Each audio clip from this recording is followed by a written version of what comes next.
Welcome back to Golden Rule Radio, your weekly recap of the precious metals market. So let's take a look at those markets here. What have we done over the past week, Tori? Well, a little bit of continued volatility. Gold, as we record, is now $2,374, so we're up 1.7% this week from last week's show, but we did see an intraday high of $2,420, so we'll get to that. Silver is at $28.32, so it's also up 1.4%, a little bit less than gold.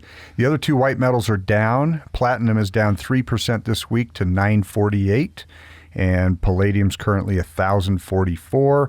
Dollar index up a little bit. So we're strongly at the 106.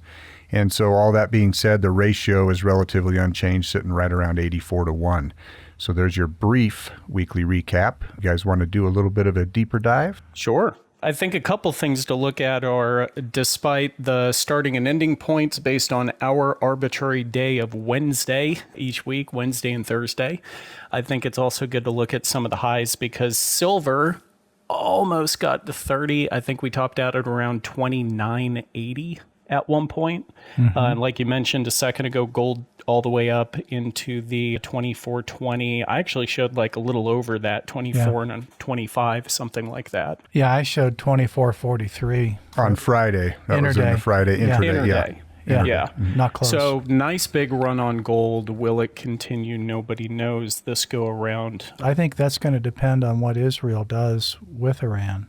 I think going after their nuclear facilities, if they can get to them, is definitely on the table. If that happens, gold's going to break above 2,400 and maybe even approach 2,500. I don't know what kind of legs that will have for the price of gold if nothing really develops further. Like a short-term spike, like what we saw with oil when Russia invaded Ukraine, or platinum and palladium. Neither of those lasted, but certainly there are knee-jerk reactions.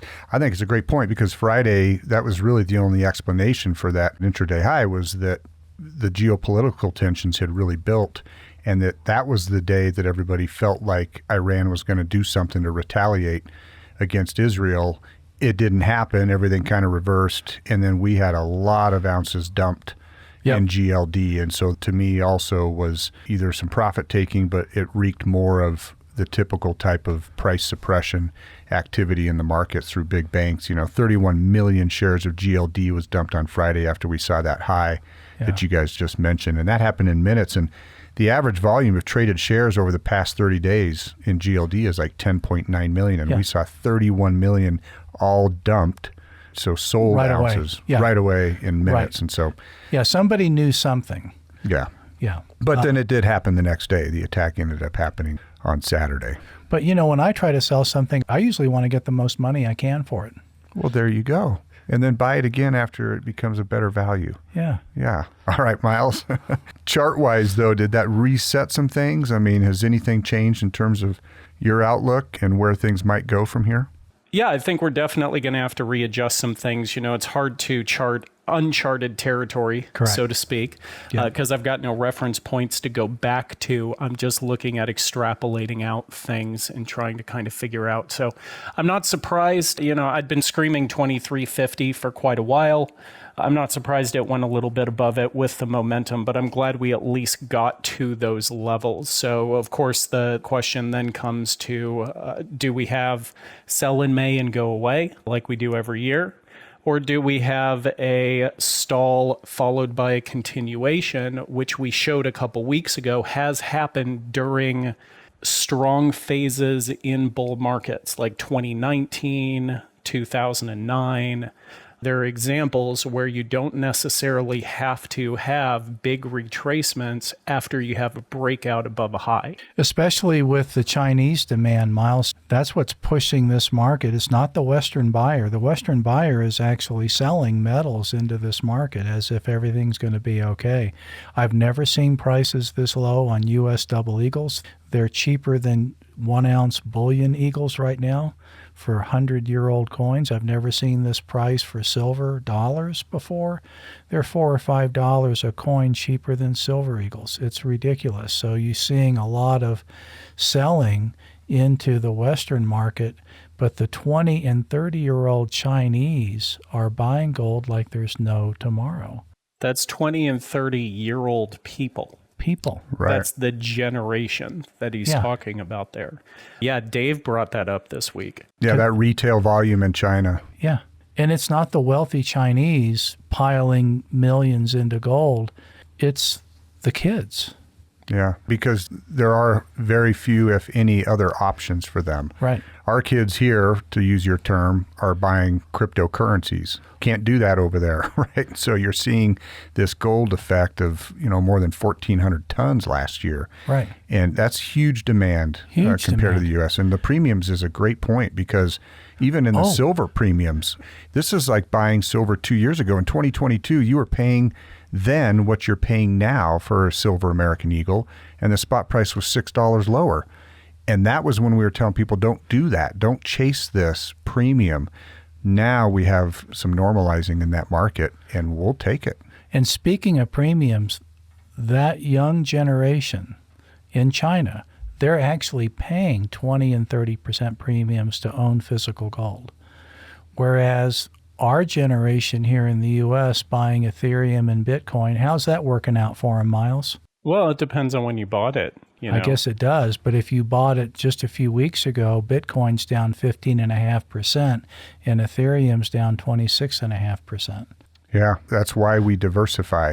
And it's also why I will swear up and down that they have different roles. In the same market, they will act differently many times. Most of the time, that's going to be something that you see. And likewise with silver and gold. So in the same week, silver's up a little bit. Miles, it looks like that $30 figure is going to be really tough to break out. Yeah. There you do have some charted waters, but at the same time, we're in a new bull market. And has anything changed for you target-wise there? So on the silver side, also not necessarily. What I'd actually really love to see here is if we have a little bit of a pause in gold that gives silver the time to catch up. Okay. I think that's completely reasonable. There's no mathematical reason why zeros matter any more than any other number, but psychologically they do. Mm-hmm. So 30 isn't anything other than a psychological wall. And that's pretty common in any market. You throw in 1, 2, 3 zeros on the back of a number, and people tend to arbitrarily think it's important. Yeah, I wouldn't be surprised to see a little bit of a little lack of headroom here between 29.50 and 30. But it was good to see it make a first push against that. And depending on how aggressively it pulls back over the next couple of days, it may just reload and reattempt at that 30 price mark again. Yeah, we're seeing that same round number resistance in gold at 2,400 now. And it keeps coming back up into the high 2390s and not wanting to break through. Same thing with platinum, that $1,000 figure. So it's kind of clean, fun charts, 2,400, $30 silver, $1,000 platinum. And palladium's just kind of all over the place. Can't find a home, but it was down 5% this week.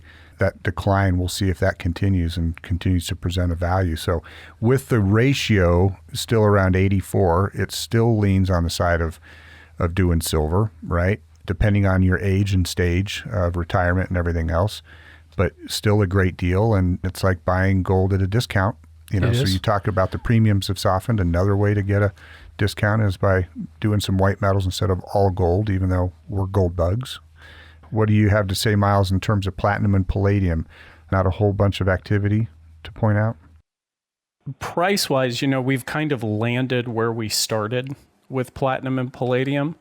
But on a day-to-day basis, platinum was all over the place. So was palladium. In fact, palladium from peak to trough had a total move of about 9.5% just in the last 5 trading days.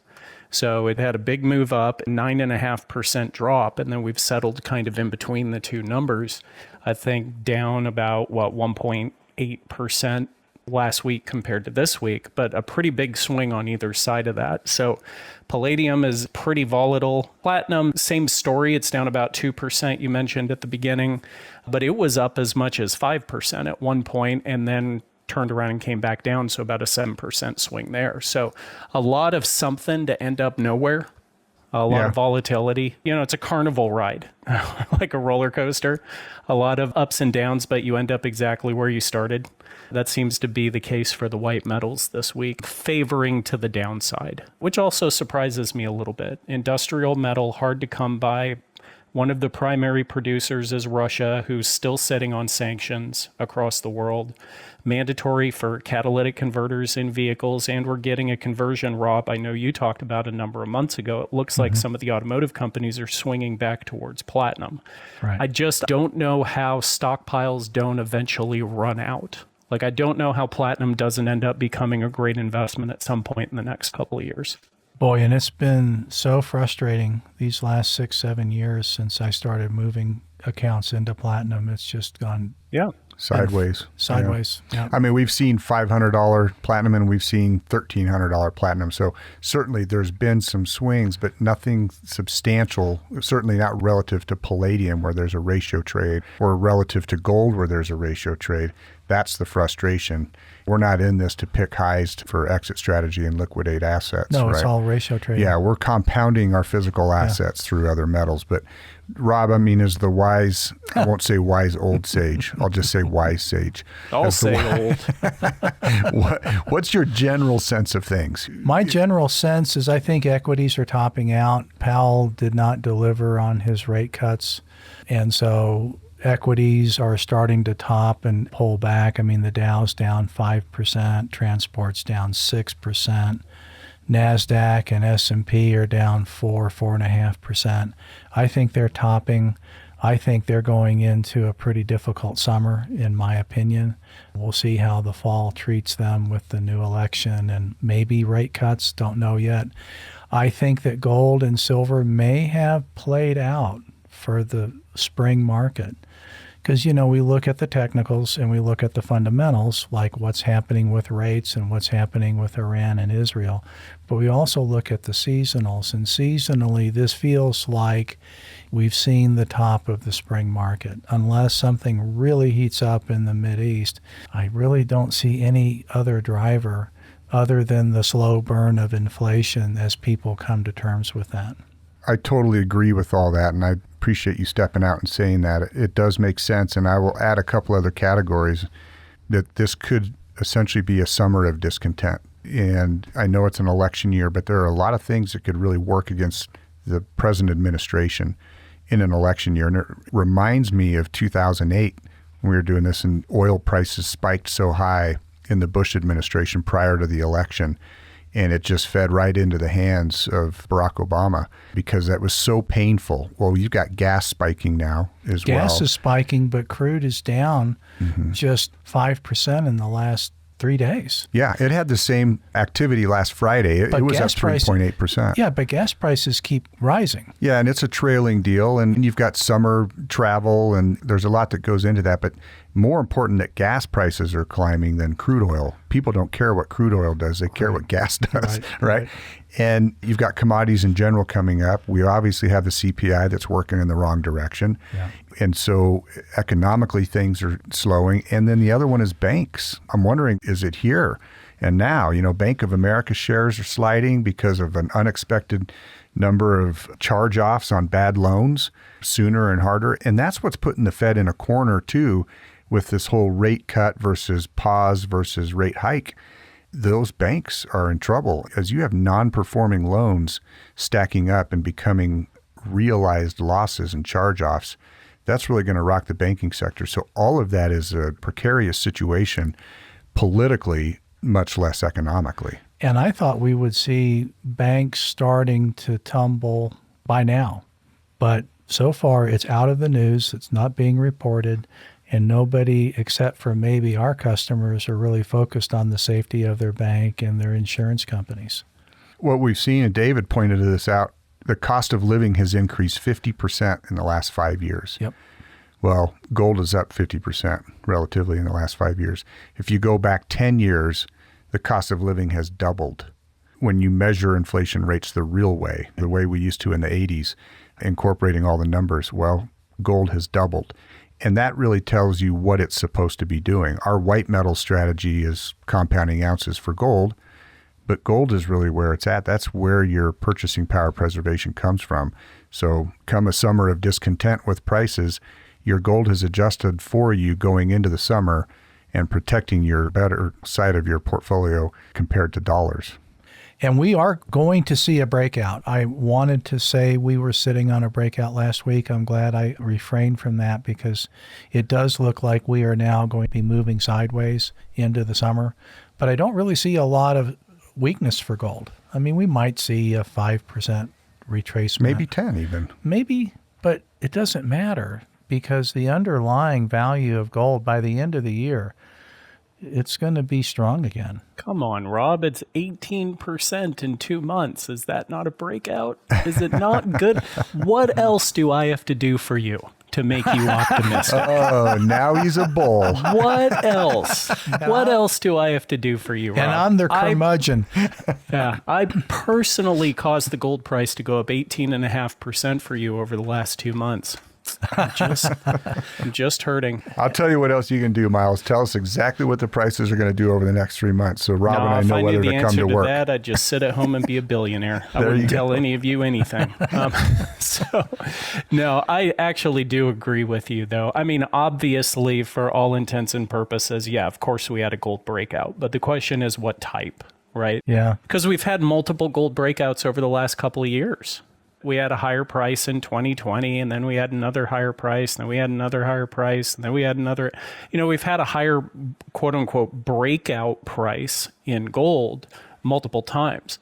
But where this is different, I would argue, is if you take a big step back and you look at the gold forest, you look at like a monthly chart. So gold, the first time it broke into new highs back in 2020, it all happened in the same month and turned around and came down. Did it again in 22. It did it again in 23. It even did it again at the end of 23.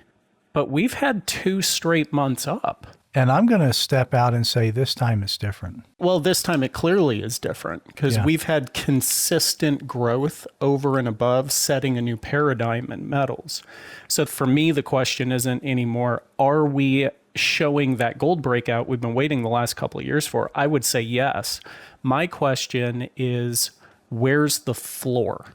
Is the floor the old high?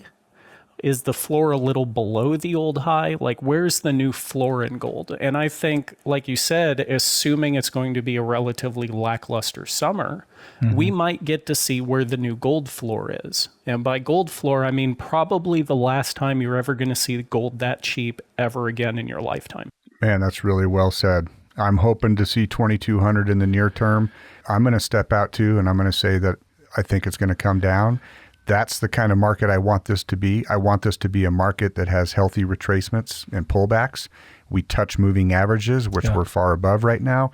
So let's see 2,200. I'll get real excited. And then, Miles, if we can see 2,080, I think that's a generational opportunity. I'm not calling for that in silver. I don't think that's even possible. I don't either. That's why I say it might be a generational, but 2,200 is going to be a steal for what we're going to see coming down the road. Exactly. Yeah. And I would get excited about that because, now if there is any further weakness, it's not very much, No, and I'm not calling for it in silver necessarily. Silver is far less predictable to me, right? It's sort of the lone wolf right now in doing what it's doing and narrowing the gap. And Miles, you started the show saying, does gold pause and give silver time and room to catch up? That could absolutely happen. So I'm telling clients, add to silver here. If you want to be a little patient on your gold, that's understandable. Let's see if we do get it. Look at those moving averages, listen to Miles, look at his charts, and let's see what happens. Yeah, because gold back down to 2,200, if that happens, and it may not. That's only a 7% retracement for where we are now. That's not an interruption of a bull market. Not even close. No. Well, and if we see silver up around where I think it should get to, low to mid 32 range, and gold stays here, that's still only like a 75-to-1 ratio. Like, that's not even close. That's not even close to what we're expecting. Yeah. Eventually. Yeah. Eventually, yeah. Whenever eventually happens. Usually a week after I sell.